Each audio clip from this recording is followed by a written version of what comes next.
इय्याका नअबुदु व इय्याका नस्तईन। मेरे गुजरात के बाशऊर पाकिस्तानियों,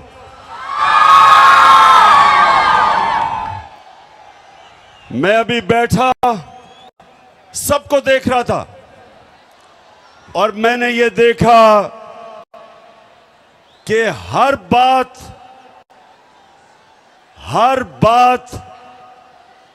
जिसके अंदर कोई सियासी शऊर होना होता था, एकदम मेरे सारे नौजवान और मेरी बहनें एकदम उसके ऊपर रिएक्ट करती थी। माशाल्लाह माशाल्लाह। और आज 8 साल के बाद इसी स्टेडियम में मैं आया और 8 साल पहले मैं समझता था कि बहुत बड़ा जलसा है, लेकिन आज माशाल्लाह आपने सारे रिकॉर्ड तोड़ दिए। शुक्रिया।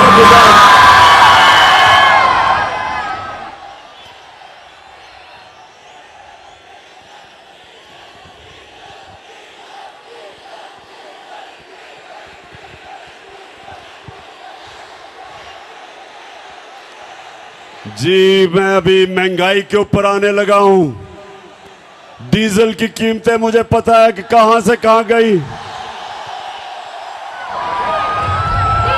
जब हमारी हुकूमत को साजिश के तहत हटाया गया तो 150 रुपया लीटर पे पेट्रोल था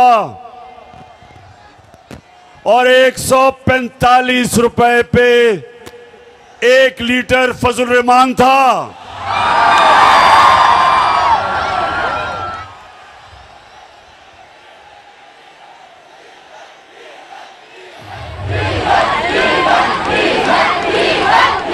और ठीक कहते हैं नौजवानों, जब डीजल महंगा होता है सब कुछ महंगा हो जाता है। ट्रांसपोर्ट महंगी हो जाती है, जनरेटर महंगा, बिल ज्यादा आता है किसानों का, हर चीज महंगी होती है जब फजल रहमान महंगा होता है। अच्छा गुजरात, अब जरा थोड़ी खामोशी से नौजवानों, अभी मैं डीजल पे बाद में आऊंगा, यानी मजीद डीजल पे बात करने के लिए बाद में आऊंगा। अच्छा अब सुने नौजवानों, अल्लाह ने संजीदगी से सुननी है बात मेरी, क्योंकि मैं नौजवानों आपके लिए खास तौर पे मैं अपनी कौम को हकीकी आजादी के लिए जगाने की कोशिश कर रहा हूं और मैं अल्लाह का शुक्र अदा करता हूं कि उसने मेरी कौम को जगा दिया है, बेदार कर दिया है। कौमों को इश्यूज का समझ आ गई है, कौमों में शऊर आ गया है और पहले शऊर आता है और उसके बाद इनकलाब आता है और इनकलाब हकीकी आजादी का, जो इंशाअल्लाह हमारी कौम को उधर लेके जाएगा जो हमारे अजीम नजरियाती लीडर इल्लामा इकबाल की सोच थी। एक गैरतमंद खुदार कौम, अपने पैर पे खड़े होने वाली कौम, जब दुनिया में बाहर जाए हर पासपोर्ट की दुनिया इज्जत करे। इंशाल्लाह एक वक्त आएगा, और नौजवानों बड़ी ख्वाब देखा करो, बड़ी सोच रखो, एक वक्त आएगा और अल्लाह मैं तेरे से दुआ मांगता हूं कि वो वक्त आए कि जब मेरा पाकिस्तानी दुनिया में जाएगा तो दुनिया कहेगी कि वो देखो पाकिस्तानी आ रहा है। ये ऐसे होगा। और नौजवानों सुनो मेरी बात, इंसान वो बड़े काम करता है जो बड़ी ख्वाब देखता है, वो बड़ा वो इंसान ऊपर जाता है जिसकी बड़ी ख्वाब होती है। अगर मैं अच्छा, अल्लाह ने क्रिकेट में कामयाबी दी थी तो इसलिए कि मैं बाकी खिलाड़ियों से बड़ी ख्वाब देखता था। मैं कभी मेरी ख्वाब रुकती कहीं नहीं थी कि पहले मैं कहता था मैं पाकिस्तान के लिए खेलूंगा, फिर मैंने कहा मैं पाकिस्तान का सबसे बेहतरीन खिलाड़ी बनूंगा, फिर मैंने कहा मैं दुनिया का सबसे बेहतरीन ऑलराउंडर बनूंगा, और फिर मैंने कहा अपने आप से कि मैं अपनी टीम को वर्ल्ड कप जिताऊंगा। ये होती है ख्वाब। तो मेरे नौजवानों, आप में से बड़े काम वो करेगा जो बड़ी ख्वाब देखेगा, और मैं पाकिस्तान की ख्वाब आपको बता रहा हूं कि अल्लाह ने हमें सब कुछ दिया है। मेरे मौला ने इस मुल्क को 12 मौसम दिए हैं। 12 मौसम है पाकिस्तान में, हम कुछ भी उगा सकते हैं। अल्लाह ने हर किस्म की नेमत दी, ज़रख़ेज़ जमीन दी, टैलेंटेड नौजवान दिए। वो पाकिस्तानी जो बाहर जाते हैं और बड़े बड़े काम करते हैं, जब मौका मिलता है मेरे नौजवानों को, ये सारी दुनिया में शाइन करते हैं, ऊपर जाते हैं। तो जो नौजवानों, मैं आपको आज बात बताना चाहता हूं जिसकी वजह से मैं अपनी सारी कौम के पास जा रहा हूं, अपने नौजवानों को जगा रहा हूं कि जब तक एक कौम हकीकी तौर पे आजाद नहीं होती, उसकी परवाज ऊपर नहीं जाती। गुलाम ऊपर नहीं जा सकते। गुलाम सिर्फ अच्छे गुलाम बन सकते हैं, सिर्फ आजाद इंसान इलामा इकबाल के शाहीन बन सकते हैं, सिर्फ वो ऊपर परवाज कर सकते हैं। कायदे आजम एक गुलाम हिंदुस्तान में एक आजाद लीडर था। मुखालिफ भी कायदे आजम को इज्जत से देखते थे, खुददार थे, गैरतमंद इंसान था। लोग इज्जत आपकी तब करेंगे, नौजवानों ये सुन लो मेरी बात, जितना मर्जी पैसा कमा लो आपको इज्जत नहीं मिलेगी। इज्जत तब मिलेगी जब आप पहले अपनी इज्जत खुद करेंगे। अगर दुनिया से इज्जत करवानी है, पहले अपनी इज्जत को खुद करो। और जो कौमें अपने लोगों की इज्जत नहीं करती, अपने लोगों को भेड़ बकरियों की तरह रखती हैं, लोगों पे जुल्म करती हैं, लोगों को इंसान नहीं समझती, उस कौम की कोई इज्जत नहीं करता।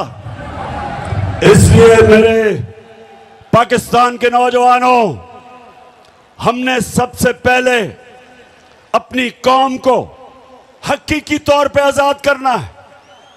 हमने अपने लोगों को हकूक देने हैं, इंसाफ देने हैं, और इंसाफ दे के लोगों को आजाद करना है, क्योंकि इंसाफ इंसानों को आजाद करता है। तो मैं सबसे पहले जो मैं नौजवानों जरा गौर से सुने कि क्यों हमारे हरे पासपोर्ट की इज्जत नहीं होती, क्योंकि हम अपनी इज्जत नहीं करते।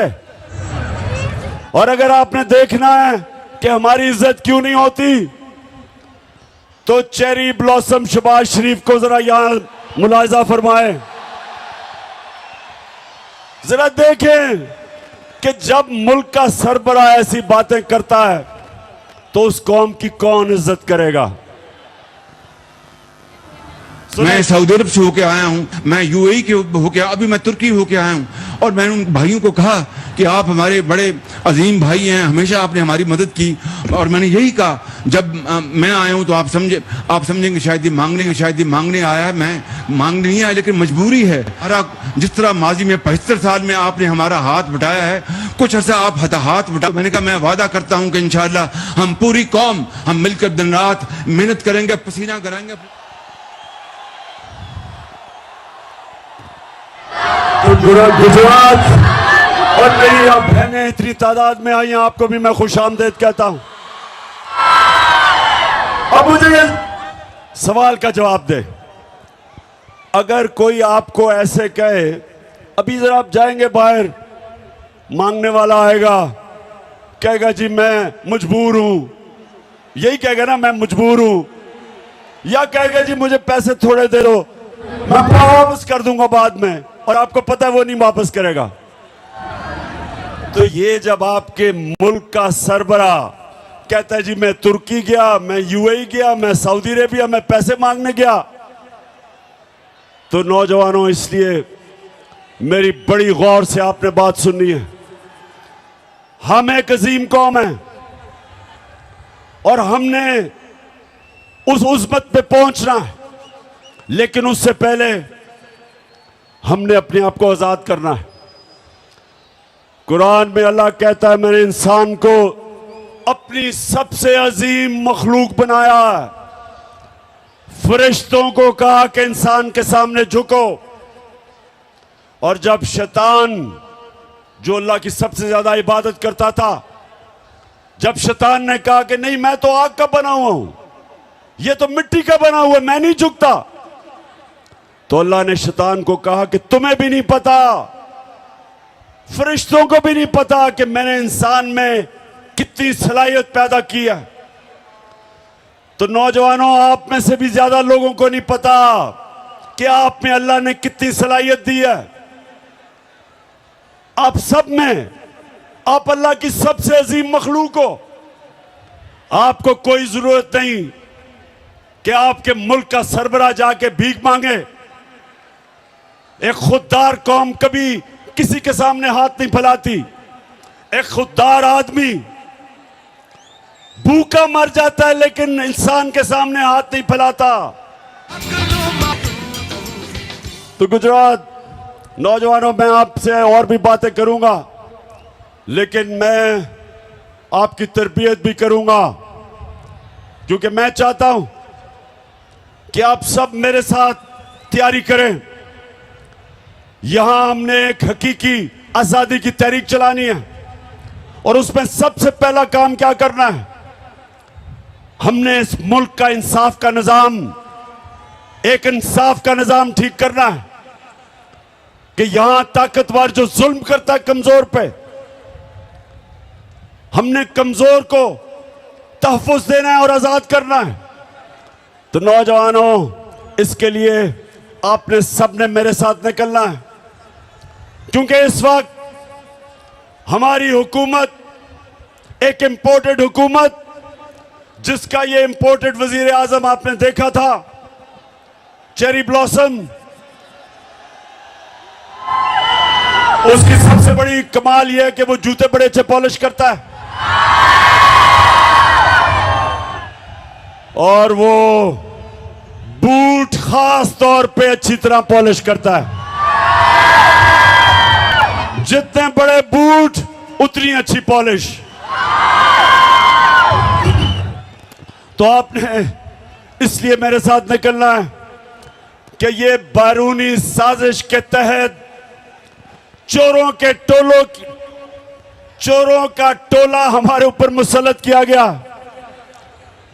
ये थ्री स्टूजेस जो हमारे ऊपर मुसल्लत किए गए, क्योंकि ये बड़ी अच्छी तरह अपने बैरूनी आकाओं के जूते पॉलिश करते हैं, इसलिए मुसल्लत किए गए।